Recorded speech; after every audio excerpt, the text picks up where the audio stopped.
Think back just for a second to when you were 10 years old. Remember how summer vacations felt absolutely endless? A single school year stretched out before you like an entire lifetime.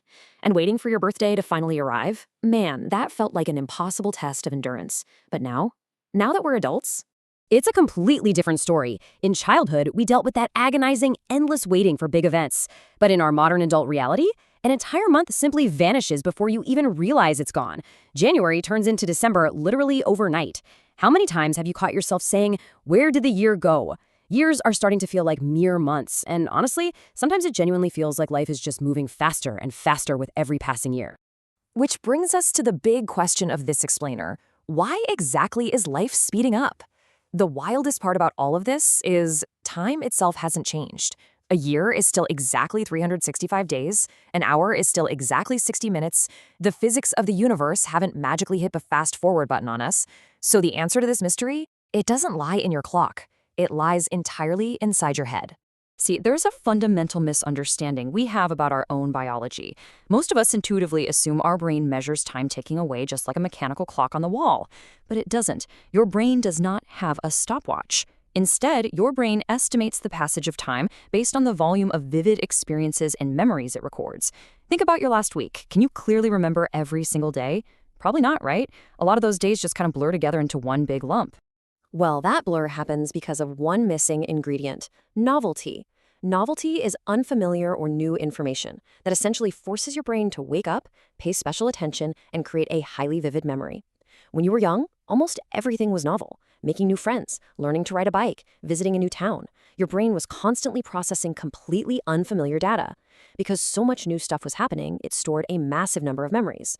Later, when looking back, your brain sees that giant pile of memories and concludes, wow, that must have been a really long period of time. Let's look at the first major way psychologists explain this, called the proportional theory. The math behind this theory is beautifully simple, but absolutely profound when you think about it. When you're 10 years old, one single year represents 10% of your entire existence. That's a massive, substantial chunk of your life experience.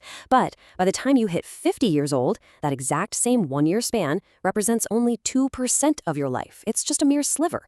So mathematically speaking, each passing year becomes a smaller and smaller fraction of your total experience, naturally making it feel relatively shorter whenever you look back on it.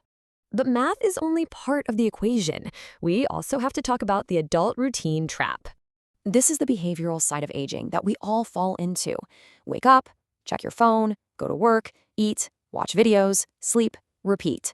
Day after day, week after week. When life becomes this extremely repetitive, your brain essentially goes into power-saving mode. It just stops paying attention. It stops recording unique memories. It's kind of like watching the exact same movie scene over and over again. Your brain just glazes over it. And when your brain stops storing memorable events, entire weeks and months just vanish from your perception. And let's be real, modern life has amplified this trap immensely through digital distraction. You can scroll through your phone for hours, right? Consuming hundreds of videos. But how many of them do you actually remember a week later? Almost none. It captures your attention temporarily, sure, but it builds zero lasting memories. Or think back to pandemic isolation. Why did those years feel so incredibly blurry for us? Because we were trapped in identical environments. Without any new events to organize our days around, large blocks of time simply disappeared from our mental timeline.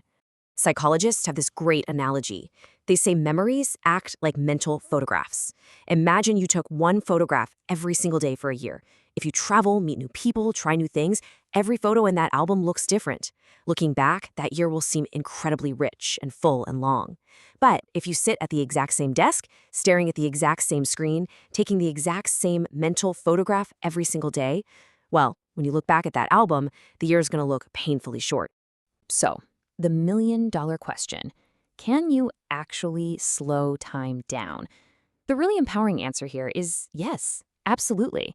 While we obviously can't stop the physical clock ticking on the wall, we can actively change our perception of it. We can totally reclaim our lost time. There are 3 actionable psychological strategies you can use to break out of this adult box. 1, try new things. 2, be present. And 3, break the routine. Let's unpack exactly how you can start doing this today. The foundational rule here is simple. Novelty forces the brain to pay attention. If you want to stretch out time, you have to give your brain fresh data. Now, this doesn't mean you have to quit your job and backpack across the globe. Actually, it can be as simple as taking a totally different route home from work, reading a genre of book you'd normally ignore, trying out a new hobby, or even just grabbing lunch at a restaurant you've never been to. When you introduce novelty, your brain wakes up, it pays attention, and it creates those memories that literally stretch out your subjective experience of time. Which brings us directly to presence. True presence stretches your perception of time, while distraction completely compresses it. Think about it. Most of us spend massive portions of our day mentally time traveling. We stress out about the future, or we're constantly replaying the past in our heads.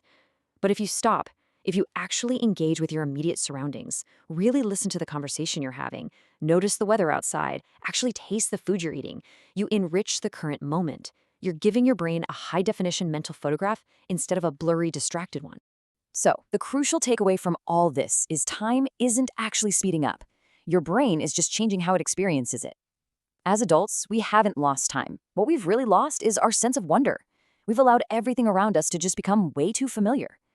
But curiosity doesn't have to disappear just because we get a little older. You can still explore, you can still look at the world with fresh eyes, and give your brain something worth holding on to. The next time you catch yourself wondering where the year went, remember that the length of a life isn't actually measured by the number of days you simply exist through. It's measured by the number of moments that stay with you forever. Measure life by moments, not years. Let's stop merely counting the passing days and start filling them with experiences that are actually worth remembering. So, what new mental photograph are you going to take today?